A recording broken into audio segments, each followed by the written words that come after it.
Good evening. We bring you the latest in the world of sports. I'm Paulo Del Rosario. And we give you the conversations you want to hear from your favorite sports icons and athletes. Hello, I'm Boom Gonzalez, and in tonight's game plan, we'll break down the big games over the PBA weekend with key wins from Barangay Ginebra, the Bay Area Dragons, and more. We'll also recap the huge win of my De La Salle Green Archers over the reigning champions, the UP Fighting Maroons, in the UAAP Season 85 Men's Basketball. And we'll catch up with Team Lakay as one championship makes a comeback in Manila for some exciting MMA action. Buckle up, sports fans. Let's get in the game.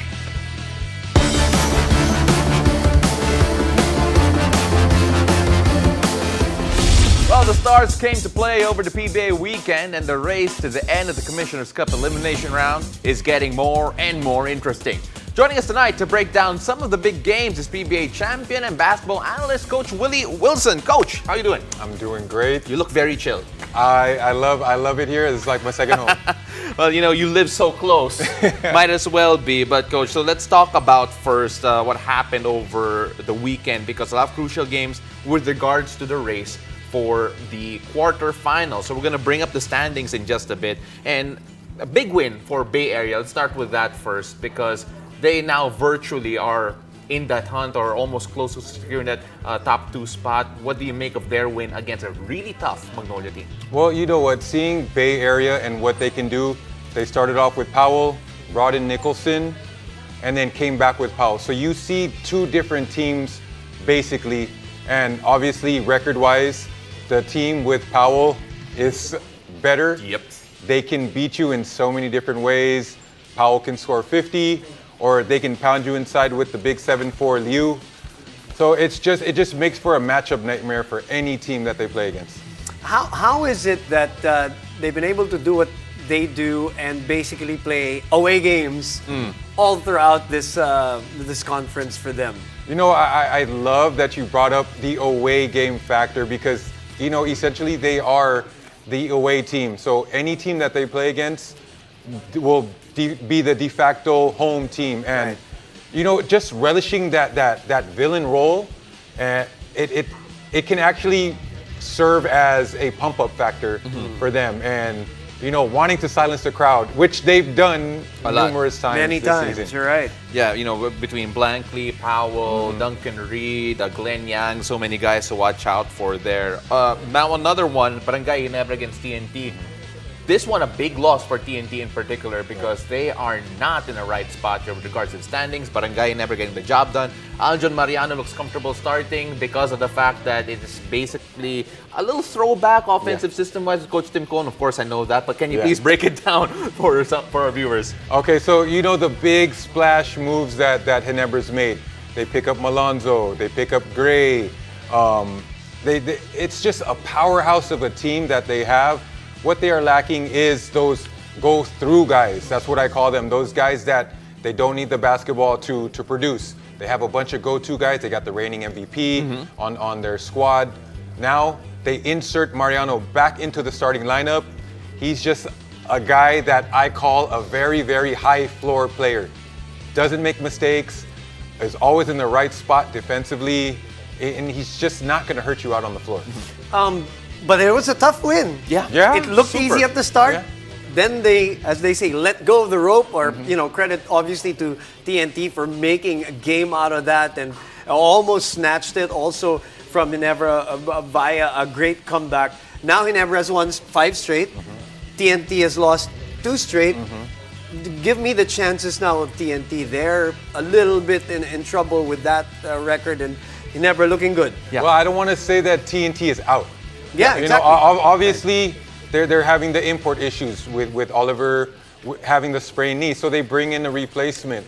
Castro had an injury. Castro Jason sprains his ankle. Right. But we know how their medical staff works and how quickly those guys can bounce back from those injuries. So I'm not really focusing on that. I'm focusing on the team cohesion and the incident that they had, which was very, very public with Mikey Williams. Mikey. Yeah. Can they get past that? Right. Can they get their new import integrated into their system And that right there will determine the rest of this conference for them. Absolutely. You take a look at the games remaining for TNT, it's always going to be tough. They still have to play Bay Area. They have the San Miguel Beermen, who might be with Junmar Fajardo at that time, because he's been suiting up but hasn't been really playing. And the same thing with Terrence Romeo, actually. That might be a big factor. But then, of course, Northport, another big game, beating Converge. Converge were not favored. Converge were favored, rather, but didn't have their import as well because of birthday issues. Birthday issues. Is that Yes. the official term now? There have been birthday issues with some players recently, Okay. but that game in particular was important for Northport, consolidating their spot in playoffs. Well, big game for Berto. He's 26 points. And then let's talk about Will Navarro. We have to. His tumultuous arrival to Northport is finally bearing fruit. We've seen the way that this guy can hoop. Okay, very, very high IQ player. Played on Gilas, under Coach Tab Baldwin at Ateneo. Obviously, that right there will just increase your IQ, your basketball IQ level, and he's showing it. He is a multifaceted player. All right, 7-game winning streak of Converge was the one that was halted by Northport the last time out. Are they safe or no? Even when you think about 7-game winning streak, right? Oh, Yeah, right, That why looks not? good. Yeah. But are they safe? All right, let's count the teams up there. You got Right. Magnolia, you got Bay Area, you got Ginebra, Converge, and then who else? You want to get that top 4 spot. Okay. And they are looking pretty safe up there as of the moment. Okay. Yeah, as of the moment. As of the moment. I like the safety side of that. Don't go anywhere, Coach, because after the break, we'll break down the UAAP's biggest story over the weekend, the crucial victory of LaSalle over UP. Stay tuned. You're watching The Game.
All right, welcome back to The Game. Now, just as we thought things would be clearer in the UAAP standings after yesterday, collegiate basketball hits us with a heart-stopping battle between the LaSalle Green Archers and the UP Fighting Moons. What else did we expect anyway? Still with us to talk about that match and what lies ahead is UAAP analyst, Mr. Primetime, 4-time champion, Coach Willie Wilson. You did the game, so I'm sure it's fresh in your head. You were there, Pao, so you witnessed that. No comebacks there, but there were two kinds of comebacks that were supposed to happen. Yeah. Right? Yeah. LaSalle came back, took the lead, but still almost lost it again. Made you guys a little worried. Yes. Tell me about your Made these guys a little worried. Yes, these guys. Yeah, I yeah, bet. yeah. He's neutral. He's Your professional. impressions of that game and how big was that? More importantly, from a bigger picture standpoint. Well, you know what? We look at this powerhouse that we call the UP Fighting Maroons, and they are a powerhouse. They just come at you in so many different ways, inside, outside, defensively, offensively, and they were heavily favored to win this game. Covering the game, I made it very, very important that LaSalle make it a playoff game. It had to be a playoff atmosphere. They are, I feel, turning a corner, learning how to play without Shawnee Winston, and I think that was a big reason for them winning the game. Without a Shawnee Winston, guys need to step up. Yes. Mark Nonoy Yes. had his best game Yes. shooting-wise. KQ had an incredible fourth quarter where he scored 13 in the fourth. Are those guys the guys that need to step up in a more regular basis if they want to make the Final Four and possibly go beyond? Oh, without a shadow of a doubt. I mean, we've seen CJ Austria step up. Actually, CJ Austria has been consistent all season long. Maybe not in a scoring role, but he's been doing what he's been asked to do. Initially, 3-and-D, and he's been one of their best defenders. Shawnee goes down, he steps up his scoring, hits this game winner to beat Adamson. Now, you know, he's his consistent self.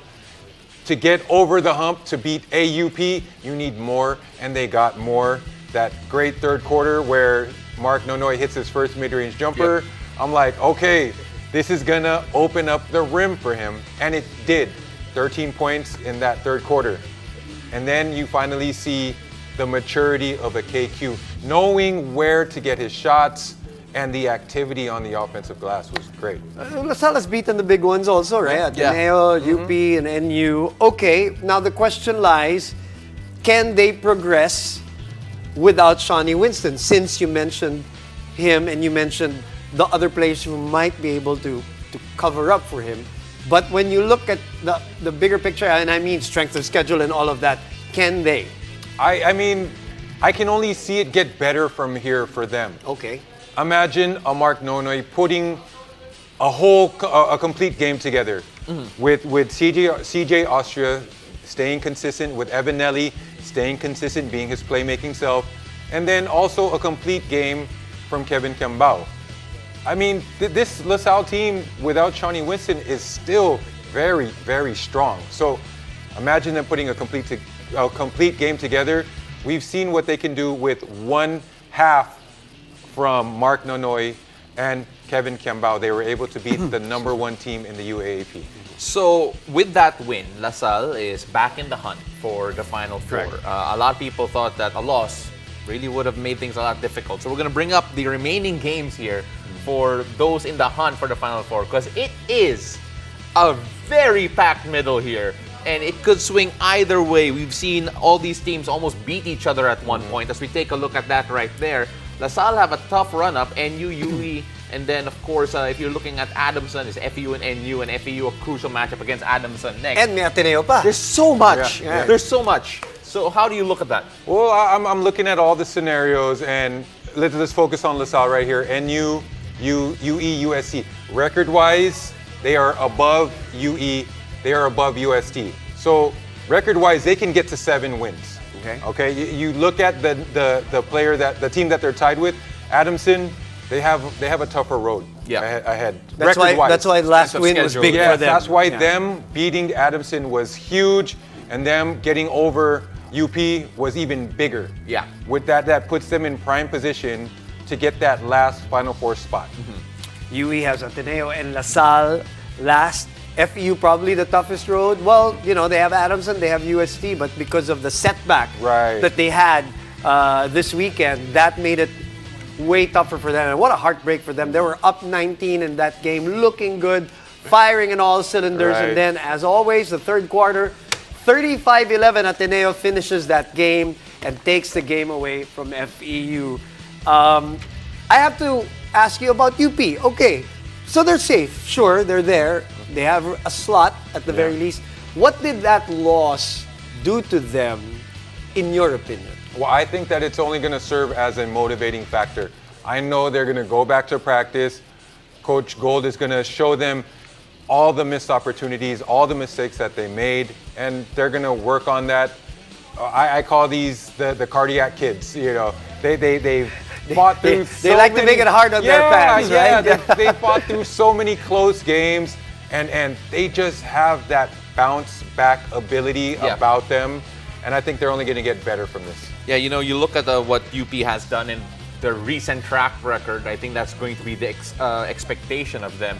But of course, again, looking at the final schedules, or at least the remaining games for the schools, you take a look at NU, who technically doesn't necessarily need to, well, really mess it up even more. Yeah. But then, how much are you cheering for NU if you're Adamson when you know that LaSalle's playing against them next? Because they need one more loss about LaSalle to make it really more difficult in terms of the standings and potential ties in the middle of the pack. Well, you know what? That NU LaSalle game, yes, it is big, but I still feel that even with a loss to NU, I'm talking about LaSalle. Yeah. They win 2 out of 3. I think they are, in my opinion, standings-wise, in position to get that Final Four slot. Is there a possibility that they can all end up 11-3? There is. There is, right? There's an outside chance that the top 3 can still end up 11-3, there is, correct? but it's unlikely. It's okay. unlikely. It's unlikely. Hey, Let's I mean, see. but we can hope for that. But we're not hoping for it. I'm just saying, from a fan standpoint, posible. Yeah. But the biggest thing that I'm hoping for is a first-round matchup between UP and the De La Salle Green Archers. Again, like season 84. Again, I love those are fun games. I love the first game in round 1. Yeah. I love this last game in round 2. I love their matchups in 84. last Season season 84, in the Final Four, the twice to beat. I just think that styles make fights, and these two teams They match up? they just match up so well. Well, can we arrange that? What? Hey. Special match? Even? Just a special match? St. LaSalle. Doesn't have to do with the standings?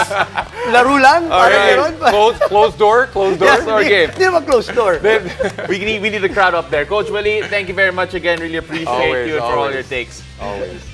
So after the break, we'll find out what to expect in the One Championship Circle as it returns for an exciting thriller in Manila. Stay tuned. You're watching The Game.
Welcome back to the game. Now let's head on over to the One Championship Circle as the action makes a comeback in Manila. The exciting MMA event will feature back-to-back shows at the Mall of Asia Arena on December 3. First up is the Light Heavyweight World Championship for One Fight Night 5. And later on that day, one strawweight world champion, Joshua Pasio, will take on Jared Brooks for 164. For 164.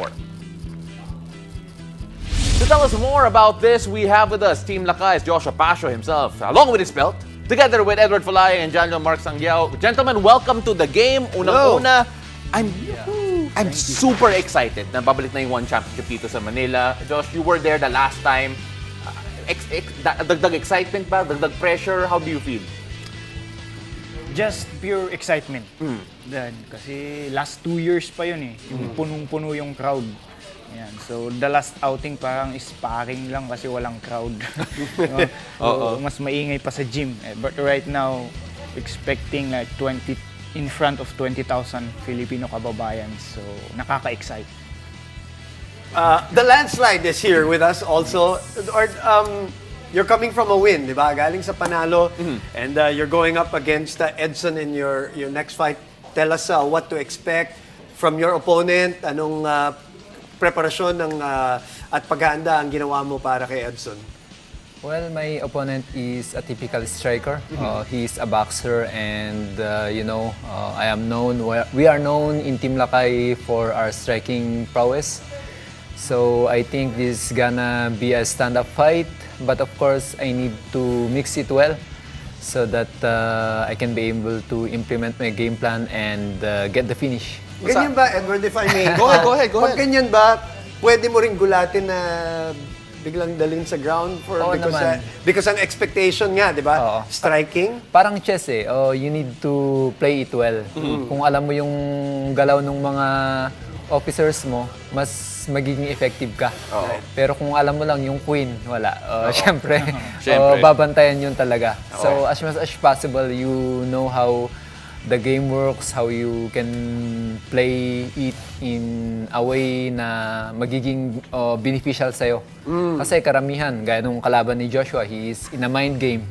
So you need to understand kung ano yung gusto niyang gawin, kung ano yung ginagawa niya para at least makaka-prepare ka, hindi ka magpapadala dun sa emotional state mo. Okay. Yeah, so mental din talaga eh, no? Janlo, syempre, right now, no fight announced yet. Pero may potential, if I'm not mistaken, may possibility. And how do you stay ready for yung mga occasions sa ganun? Well, yun, I stay ready na laging nagtitraining. Dapat laging handa kasi hindi natin alam, malay mo, mamaya nandyan na, iharap ka na. Hopefully, meron darating soon. And yung preparasyon ba, nag-iiba pagka ganyan yung sinasabi ni Pao na, na may laban, baka hindi, pero of course, yun ang gusto natin mangyari, kasama ka dun sa card na napakaraming Pilipino. Nag-iiba ba yung preparasyon? Does that toy with your head also? Pag walang laro is parang nakikitulong ka sa teammates mo na merong laro. Parang dami. Tinutulungan mo silang... So yun ang training mo. Opo. Pero sumasabay rin sa habang tinutulungan yung teammates na lalaban. Grabe naman yung mga dummy nyo. Nakatakot naman yung mga dummy nyo. Alright, pero Josh, pag-usapan natin yung kalaban mo. So, you'll be facing Jared Brooks, who you were originally supposed to face before. So, ano yung approach mo ngayon, knowing that, okay, maybe a bit more time to study kung sino si Brooks at syempre kung anong magiging approach mo sa laban na to? We're supposed to face each other June 3rd, pero hindi natuloy. Then, ine-expect ko na September, hindi rin ulit natuloy. Now, here we are, December 3rd. Tuloy na. Hinahanding ka daw eh. Ano sabi? Joshua, ano ba ang sagot natin sa ganyan? Wala siyang dapat huntingin. Nandito lang ako. Dala-dala yung belt. Nandito lang, naghihintay. Hindi ako nagtatago. Nandito lang ako sa trono. Ang ganda. Ang ganda. Huwag mo nang matagal. Edward, you know how that feels also, di ba? Hunting and being hunted. Nagawa mo na lahat dito sa sport na yan. But how do you still adapt to the new game? Is it the preparation different from nung nagsisimula ka pa lang? And ito, nandito ka na sa stage na to? Oo naman.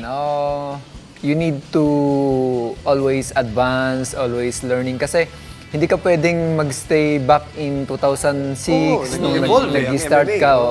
Nag-evolve ngayon, the more na mas maraming mga tao yung nai-involve doon sa sport, the more na pinapag-aralan nila kung paano nila i-detalye, kung paano nila ipaghanda yung mga kalaban nila. So, as much as possible talaga, nagre-research ka, nanonood ka nung mga bagong galaw, ganon. Pinaka-importante talaga, you never stop learning and growing. Kasi on the moment na nag-stop ka na, syempre yung mga pareho mong atleta, they're always hungrier to be on top. And kapag nahuli ka, syempre, kapag kabayo yung dala mo tapos sila sasakyan, mahuhuli ka. Oo. And of course, Janlo... Unless yung kabayo, parang ikaw. Oo, true. Diba? Pero, Janlo, again, potential fight pa lang. There's a possibility that you can compete in front of, sabi nga ni Joshua, 20,000 screaming kababayan sa Mall of Asia. What would it mean for you if that will happen para sa'yo? And of course, what can the fans expect from Team Lakay? Kasi syempre, dami ka nga eh. Nakita mo na rin kung ano ginagawa nila eh. What can the fans expect as well? Yun, siyempre ako gusto kong maki-compete around may kababayan fans. Parang nakaka-hype. Well, gusto ko ring ma-feel kung anong feeling. Parang meron ka motivation. Saka yun, the fans will expect blast. Parang year-ending na puputok ulit ang Team Lakay. Hype na hype, ano? Kaya hype na hype para doon sa laban. Teka, mabilis. The Passion, Landslide. Janlo, ano nickname natin? Kaya may nickname.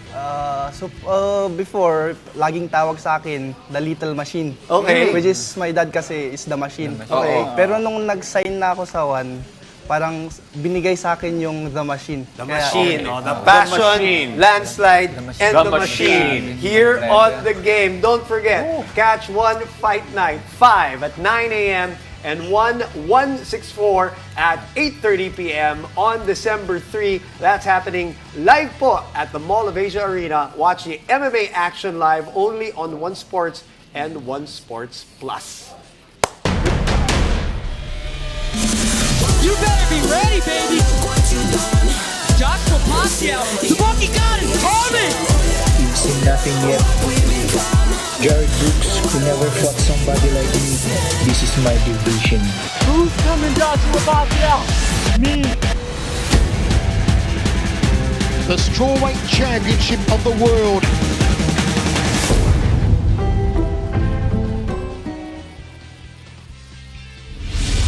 As we played that, na-excite si Joshua Pasio. Gentlemen, Joshua Pasio, Edward Falayang, and Janlo Mark Sangyao, maraming salamat. Thank you very much. Good luck sa fight ninyo. We'll be excited to see it.